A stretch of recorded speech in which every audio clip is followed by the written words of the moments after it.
What's up, guys? Rob from Legit Binance Gaming here, bringing you another matchup chart. And today we're going to be talking about my secondary character, the cereal-loving dinosaur himself, Reptar. And I just want to go out and say, first off, before I even start this tier list, or this matchup chart, that this matchup chart is going to look kind of rough. Just going to be completely honest, it's going to look like Reptar's a pretty bad character, but I think the important thing to note about Reptar is that, with the exception of a couple of really bad matchups, you can kind of steal a lot of games with him just because of how good his RTC down B tech chasing is. So some of the matchups that are more closer to -1 or even are definitely doable. There's only a couple of matchups that I think are almost unplayable, but for the most part, even Reptar's bad matchups can be swung in your favor with proper spacing and with good tech chasing. So just want to put that out there. This is going to look like a kind of a bad matchup spread, but this serial dino has some swag that he can bring to the table. So let's get his bad matchups out of the way first. Garfield, I won't say by far is his worst matchup, because he has two others that I think are pretty bad, but it's definitely his worst matchup. The pie, if you get hit by cream pie off stage, sometimes you just die, because they can combo cream pie into the second pie, which can combo into a strong dare. And because our recovery is kinda not the best, we can get put in some bad situations as Reptar, and Magic Stick just obliterates our recovery. If you don't snap ledge, Magic Stick just obliterates you. We get comboed for days by Garfield. We don't really have a great way to deal with his projectile pressure. This is a pretty bad matchup. I think this is as close as it gets to like unplayable. I think it's just really bad. You know, having been on both sides of it, having played as Garfield and as Reptar, it's not impossible. But if you're winning this matchup, if you're winning the Reptar Garfield matchup as Reptar, you probably player diffed. You probably are just a better player than the other person. You kind of have to skill gap a little bit here to win this matchup. It gets pretty bad. We can down special tech chase Garfield a little bit, but there's not a whole lot we can do to him. It gets pretty rough. It gets pretty rough. Up next at -2, we have Nigel and Mikey. And for similar reasons for both of these guys, Reptar is just combo food. You know, specifically for Nigel, Reptar's snare is not great at RPSing out of kill setups off the top. So Nigel can up air, up strong us to oblivion. Being that we're also a bigger body, we're more susceptible to things like flick, you know, hitting us at random weird times. And Mikey, same thing. We can just get nair looped for days with the grab combos and the up special comboing into their nair. Kind of rough. The saving grace against Nigel is that he's also a bit on the bigger side in terms of his hurt box, so we can kind of sometimes get some cheesy kills, and we can kind of snipe his up B a little bit. Really hard to snipe Mikey's up B unless you go out for a dare, but it's really risky for us to go out for like a dare or a down special chomp on Mikey's recovery, because if we miss, we're definitely getting reversed and we're getting dared ourselves. Not so much of a worry as with Nigel. We don't really have to worry about getting edge guarded by Nigel just in general, but it's still pretty bad because he can combo us for days, and it's just rough because our disadvantage state is just horrible against these two. And that's going to be a common theme, the disadvantage state being just really bad against a lot of these characters. Stuff we can do, we can catch Mikey's recovery, and we can sometimes catch Nigel's recovery, but in general, you really have to basically take a stock every neutral win off these two, because they're almost going to be killing you off of every neutral win themselves. So it's just rough for us. At -1, we're going to start with Danny Phantom. Very similar issues to Nigel. Danny being able to combo us off the top pretty easily, and Danny can also dare us easier than Nigel can. Big reason why this is only -1 and not -2 is because Danny being really, really light, he gets blown up pretty quickly. So if you catch him with like a stray snare or something like that, he's going to be hurt. He's going to be hurting pretty bad. So his weight makes it a little bit nicer for us, because while we might not really be able to combo Danny as much because of him being a little bit lighter, we really don't need that many interactions to kill him because he's lighter. But that being said, he can still combo us for days. So pretty, he can get pretty rough. This is not ordered within these tiers, just to keep that in mind, by the way. Lincoln, I almost wanted to put in -2 because we literally just eat his combos. Like, there's just not a whole lot we can do to Lincoln Loud, to be quite frank. When he wants to wall us out, especially with his disjoint, with the yo-yo, if he wants to just stand there and just wall us out, there's not a whole lot we can really do against that. It's really difficult for us to get in. And when we do get hit, we are definitely eating a very, very long combo string. But his recovery, Lincoln's recovery, is garbage. So we can go out and contest it with dare. It's risky because he'll also be able to dare us on a reversal if we miss. So do keep that in mind. But his recovery being bad, him being light, those two things kind of work in our favor to make this not as bad. So this is kind of a really volatile matchup. Our advantage state on Lincoln's decent, because we can kill him off of very few interactions. But his advantage state on us is, yeah, it's bad. It's definitely bad. Similarly, oh, I actually forgot somebody. I'm going to put Sandy up at -2. Sandy can just jab and dare us forever. I used to think that this matchup wasn't as bad, but she's really good at recovering. She can jab pressure us, and our out of shield options aren't great. So if we get stuck in shield against jab, it's going to be a huge issue, because we don't really have any great out of shield options. And she can also double dare for days. So Sandy -2. Honestly, not really a whole lot we can do against Sandy as Reptar. It's pretty rough. You have to skill diff in order to win this matchup. So I'm going to put Sandy here. In a similar vein, I'm going to put -1 SpongeBob. Very similar to Lincoln Loud, except SpongeBob actually has a good recovery. Or I should say a better recovery. The reason that these two aren't -2 is just because we can kind of combo Sponge a little bit, because he's a little bit on, not big side, but he's like a medium body, so we can kind of combo him a little bit. And it's easier for us to get in on Sponge because he doesn't have a disjoint. But once we get hit, again, we're taking a lot of damage here, similar to Lincoln Loud. So I'm going to put Sponge at -1.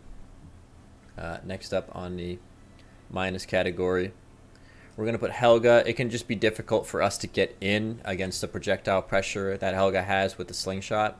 It can be kind of rough to deal with that, because you can grab it, you can reflect it, but Helga just has the range, and she also has the combo game. She can also double dare to a certain extent.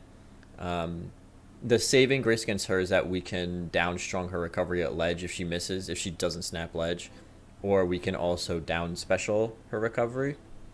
So not the worst thing in the world, but it can be rough to get in against Helga, only because her slingshot canceling can be really, really strong, especially if the person knows what they're doing and knows how to cancel it properly. So gonna put Helga here at a -1. Next up, Zim. Zim is -1 because he can literally just wall us out, and sometimes there's, quite frankly, not anything you can do about it. Just the fact that he has all these projectiles and he can kind of keep us out. Big saving grace against Zim, he blows up at like 50%. Like, we can legitimately kill Zim at like 50 with like a snare or a fully charged neutral B if you hit it in the right way. So That's the only reason this isn't -2. If Zim had a bit more weight to him and lived longer, he'd probably be -2, maybe even -2.5. It's just like really a pain in the neck to get in against Zim. They set up the gnome. They set up Gur, and we don't really have a great way to contest his Nair. So Zim can be quite painful. But when you do get in, you can basically just annihilate him pretty quickly. So gonna put Zim there. Next up, Aang. Aang is -1, mostly just because he is a little bit lighter.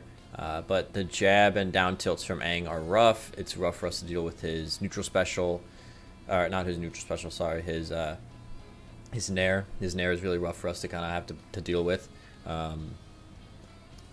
It's just tough because if we get hit and they start tech chasing us with jab and down tilt, you're in for a bad time. It's going to be painful. I'm not going to sugarcoat it. The only reason this isn't -2 is because Aang is a little bit lighter, so he does die a little bit earlier. And also, while it is dangerous to go out and challenge his recovery, we can dare him sometimes with it. Or we can sometimes get a dare off and get a kill, because his recovery, while it is very fast and very high and a pretty good recovery, if you can get him low enough, he just dies, right? Because it only shoots up vertically so high. So this is close. Again, another one of these matchups that I could really see this being -2 because it's just that bad. Mostly just off of their advantage state. A lot of these characters in this tier are just going to be characters that have a really, really, really powerful advantage state on us, as opposed to us having a good advantage state on them. Next up, April O'Neil is a -1. Not so much because she can combo us, because April's combos they're good, but they're definitely not as good as like a Lincoln or a Sponge. However, the scam, the Wave Slime into Strong Dare into Dare, does blow us up pretty early, especially because our recovery is not great. So even if they miss the Dare, you might just be dead based on the fact that we're not covering a lot of distance horizontally with our recovery. So getting hit once with the scam against April, the Squibble scam, is it might just be your entire stock. But April is pretty light, and we can also call out her recovery because it doesn't have a hitbox. And yes, she has a decent Dare, but it's not the best out of this list. Something like Lincoln's Dare or Sponge's Dare is better. Helga's Dare is also better. We can challenge her recovery a little bit more. There's not a hitbox on it. We don't have to worry about trading that. And if they go high and we catch them with a stray up air or strong up air, because of April's weight, we might just kill off the top. So -1, it's really not the worst matchup, but it's definitely can be rough because we get blown up kind of easily. And in -1, we also have Powder Toast Man. And the biggest reason for this being a -1, because you would think, oh, it's a heavy ditto, we can kind of just trade with him all day long. Because we don't have the best out of shield options, it's kind of rough to deal with his Nair spam sometimes. And if you're not snapping ledge and he's hitting you with his strong dares, you're just dead. The really, really nice thing about this matchup, though, is he also has a crap recovery, and it's kind of hard for them to snap ledge, so we can usually down special at ledge and just continually hit their recovery over and over again until they die. So that's why I think that this is close to an even matchup. I could see this as being even, because as much as our recovery sucks, Powder Toast Man's recovery also sucks. That's really the big thing with this matchup. You both got to hit your edge guards pretty hard. But -1 because Powder Toast Man's shield pressure is definitely something that is a little bit difficult to deal with at times. 50-50, we're going to go into the even category. We're going to start with Hugh. Hugh's Nair can be a big pain in the neck to deal with, and Hugh being a bit floaty is also a pain in the neck because a lot of our combos that we normally want to hit aren't going to work. But also, that being said, Hugh can't really do that much that we can't also do. You know, we get stuck in Nair combos sometimes against Hugh, but by the same token, it's not like Hugh has like a super great projectile or anything. to like wall us out with. He doesn't really have that many disjoints to like wall us out with. Hugh can edge guard decently well, but his down strong is not nearly as much of a problem as Magic Stick because it doesn't cover off the stage horizontally as much, so we can drift a little bit more against Hugh. And when we have advantage state, yes, Hugh's going to be floating out of a lot of combos, but generally speaking, if you get him in a down special tech chase, they're not going to be able to float out of that as much. So we're not really worried about him floating out of up air strings when we can just down special them for like 30% every time. So Hugh also doesn't have great shield pressure, so that's not really something we have to concern ourselves with. It's not like Sandy, whose shield pressure is something we literally just cannot deal with. Hugh doesn't really have great shield pressure, so it's a pretty even matchup all around, because Hugh does have some nonsense that we have to deal with, like his kicks out of shield, which is a little bit annoying because we don't have great shield pressure, but at the same time, he doesn't either, so it's pretty even, I would say. Leonardo is also an even, just because this is kind of an interesting matchup. It's a very like neutral focused matchup, I think. Both characters not really going ham in the paint so much, I would say, when it comes to our combo game for the most part. So yeah, I mean, just in general, you're going to be doing a lot of like neutral in this matchup, and so if you can win one or two matchups in neutral, you can get him in a bad position. You can also usually down special his recovery at ledge. You can also challenge his recovery with a dare, although he can also dare you back if you miss, so keep that in mind. But both characters don't have a great combo game for the most part, so it's a pretty even matchup. He can dare us, we can down special his recovery, and yeah. He could wall us out a little bit with the disjoints for sure, but usually it's not the best and we can find a way in, so that's why I'm going to put this as even. Next in even is Jenny. Jenny mash jab on shield is something that's very, very difficult for us to deal with, for sure. Jenny's shield pressure is decent, and so it's not the easiest thing in the world for us to deal with as far as shield pressure is concerned, but we can also up tilt Jenny a couple times, get a couple up airs because Jenny's a little bit heavier. Oh, excuse me. So she's going to be falling a little bit faster, and so just being able to put that in on the table is nice. And because Jenny doesn't have a hitbox on her up B, and because her dare isn't the best in the world, we can go out and challenge her recovery a little bit more than we can other characters. But at the same token, if you're not snapping ledge against her down strong, you're also going to have a bad time. Jenny can definitely combo us pretty well, but due to her higher weight, we can also get more up tilts, more up airs, and a couple more down special tech chases than we would on other characters, and so that's why I'm going to put her as even. Up next in even is Oblina. Pretty much take everything I said about Lincoln and Sponge and apply it to Oblina, but have Oblina die even earlier because she's light as a feather. She can combo us for days. She's really good at the combo game against us. She can also wall us out a little bit with some goop camping and stuff like that. But if you get in against her, you might just kill her at 60. So she's kind of like a mix of Sponge and Lincoln and Zim, in that yes, she can combo us like Sponge and Lincoln, but also like Zim, she blows up very early. But unlike Zim, she doesn't have like the greatest projectiles to keep us out, because Zim's projectiles can be more difficult to deal with than Oblina. And Oblina's got stubby moves. She's got very short range, so we can also wall her out a little bit with our long tail, with stuff like our nair and the snare and down special and stuff like that. So that's why I'm going to put this as even. Toph, kind of controversial maybe to put this as even. Toph's combo game recently got buffed pretty hard, and Toph definitely has a pretty good combo game now, for sure. But we're not as susceptible to dying early off of her strongs as other characters might be. And we can also sometimes outrange those strongs with the fully charged down special. We can also run in and armor through some of her strongs with the down special. If you dash in, charge it, they throw out a strong, it hits us, but then we throw out the down special, we get that. Toph, of course, is always going to be recovering because her recovery is absolutely cracked right now. But she's decently light, so she might just die to some stuff early on. I could definitely see this as a minus matchup for sure. But I'm going to put this as even because it feels like kind of... If we can get in, we can usually do a lot of damage against her because she doesn't have great get out of disadvantage tools.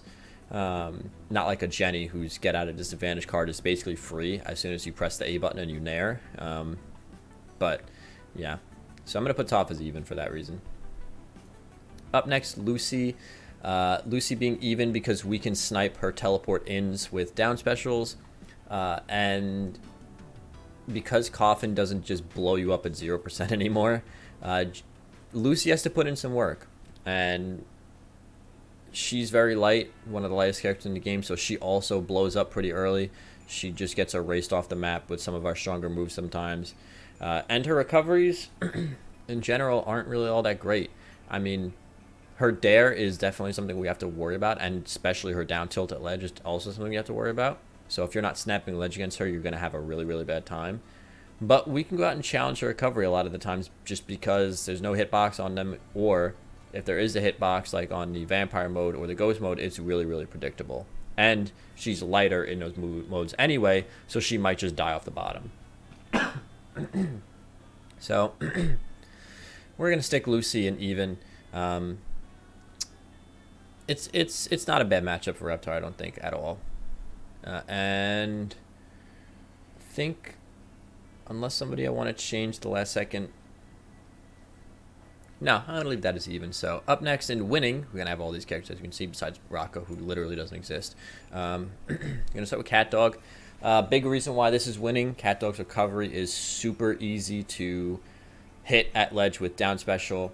And yes, CatDog can combo us for days, but a lot of CatDog's combos aren't true, and so we can tech away from a lot of stuff. It can be a little bit hard for CatDog to get in sometimes because while they are kind of stretchy with a lot of their moves, we can also wall them out a little bit with nairs and down specials. So I think the big thing that puts this over the top as a winning matchup for Reptar, though, is definitely the recovery thing. Like, CatDog's recovery is so bad that we can either down special or just dare it most of the time, and they can't really do much about it. So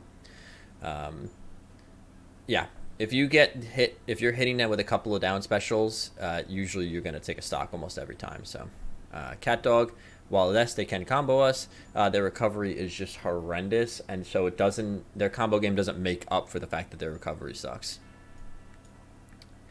Rimpy, I think, is a winning matchup for Reptar. Again, very bad recovery, very easy to snipe with a dare or a down special. And yes, Rimpy's dare still is a huge problem for Reptar, especially because if you're trying to go high, you're just going to be eating a dare and you're just going to die because we don't cover that much distance horizontally. But they're a bigger body, so we're going to be getting a few more of those stray hits, and it's a little bit harder for them to get at a disadvantage because they don't have a great get at a disadvantage tool. And that's the other thing about CatDog, by the way. The fact that snare RPS is literally everything on the planet doesn't even matter to us because we're not killing off the top most of the time anyway. So that's a very important thing to note. They don't have great get at a disadvantage tools, so if you can hit them with a couple down special tech chases, especially if you get them off stage, they might just die. So, and while their dare is a problem for us recovering high, we don't really have to worry about them daring us off the bottom. So we can go out and challenge their recovery a little bit more than we can against other characters. So, yeah, I'm going to put this as +1. It's just difficult for them to deal with sometimes, and plus we can wall them out a little bit. They don't really have great entry tools usually if we just want to wall them out. Up next, Korra. This is almost entirely because if you watched my Reptar guide and you saw the little montage at the end, you saw the fact that you can literally down special Korra's recovery like all day. It's actually absurd. If you get Korra off stage, she should be dead when you're playing Reptar, just because you just down special. You literally just down special. It's actually insane. And because Korra's recovery is one of these ones that you have to charge. You can S-dare it if you really want to go crazy and go nuts. So unlike, you know, Helga, who has a lot of tools to kind of keep us at bay and a lot of ways to kind of wall us out, Korra really has to try her hardest to get in against us, and it can be difficult because she has stubby moves. She doesn't have really any disjoints to kind of put us in a bad spot. Her shield pressure is not really the best, and so a lot of our weaknesses aren't being exploited by Korra, and we have just this one glaring, like, crazy nonsense, kind of almost BS in a way, thing that we can just do to her recovery over and over again. So that's why Korra's +1. Also in the winning column, I'm going to put Patrice Patrick. Similar to Korra, Patrick's down or up special is very easy for us to catch at ledge with a down special, and it's easier for Pat to get in because snare is a decent tool in neutral, and also if you're recovering high, he's just going to snare you and just blow you off the face of the planet. But Pat's edge guarding isn't the best if you're not recovering high. If you're recovering low, Pat's edge guarding is not great. Of course, he can try to down strong or S-dare us with the cone, but the issue with that is it's really high risk for him, because if he tries to S-dare us with the cone and we grab ledge and they go off ledge, they just die. So usually people aren't going to do that. It can be difficult for Pat to get in sometimes. It's easier for him to get in than Korra, I think, because snare and his S-dash are better than Korra's entry options. But at the same time, it's not anything crazy. His shield pressure is better than other characters because he has the command grab, so we can't just stand and shield against him. But in general, you're going to be able to get your combos off, couple up tilts, couple up airs, couple dares. And while we can't RPS his snare because our down strongs really aren't used for that, if Pat's off stage, he should be dead. And when we're off stage, Pat has a hard time confirming that kill on the flip side. So that's why I think this is a +1 matchup. And finally, Shredder. So I'm going off of advice from ToastDD on this one, because I think that this is closer to even, just because Shredder can nair and up air us for days. But he did bring up a good, ToastDD did bring up a good point in saying that Shredder, we can catch Shredder's entry options like his nair and his super zoom, neutral special with our down special. So we can snipe a lot of Shredder's entry points. Shredder's recovery is so predictable. It goes the same way every time when he has to use his up B. So that is super easy to go out and contest or hit with a down strong or down special at ledge. And so when Shredder's off stage, he's kind of in a really bad world of hurt against Reptar. We can catch his entries that he wants to use a little bit better than some other characters can, because we just throw out this big hitbox on the ground. And so if he's misspacing his nair or his super dash, he's going to get hit. Shredder's also really, really light, so that's why this is a little bit more of a +1. But on the flip side, unlike a lot of these other characters, except for really CatDog, Shredder can combo us pretty well with nair and up air. But we can contest his recovery really well. He really can't contest our recovery almost at all most of the time. You're going to be dying off the top or off the side almost every single time. You should almost never die off the bottom to a Shredder, because you're just going to be able to snap ledge against his aerial down strong. So I think that this might be closer to even, but I can definitely see the argument for +1. So I'm going to leave it here. And Rocco, of course, does not exist. So, yeah, there you go. +1 because he doesn't exist. Easy matchup. So, let me know what you guys think down in the comments. I hope you guys enjoyed. I hope my reasoning made sense. I can definitely see some of these characters swapping places. Like I said throughout the video, I just gave like little tidbits. I think Toph could be close to -1. Sponge and Lincoln might be close to -2. I could see a winning argument for us for Lucy being +1 on us, or for us being +1 on Lucy, maybe even a argument for us being +1 on Leo. definitely some different things. And again, like, even though this matchup distribution looks like crap, like it looks like we only have 1, 2, 3, 4, 5, not 6, Rocco, 5 winning matchups, and everything else is either even or losing. Keep in mind, again, even though we're losing the Powder Toast Man, if we hit him with 2 down special tech chases, get him off stage, he's pretty much dead. You know, if we hit April with 2 down specials, she's already at 60%. One of our stronger moves might just kill her, you know, stuff like that. So this looks like a bad matchup distribution, but I genuinely think it's really not all that bad, to be quite honest. And yeah, I think that Reptar is a lot of fun. Definitely give him a try. And I will see you guys in the next video.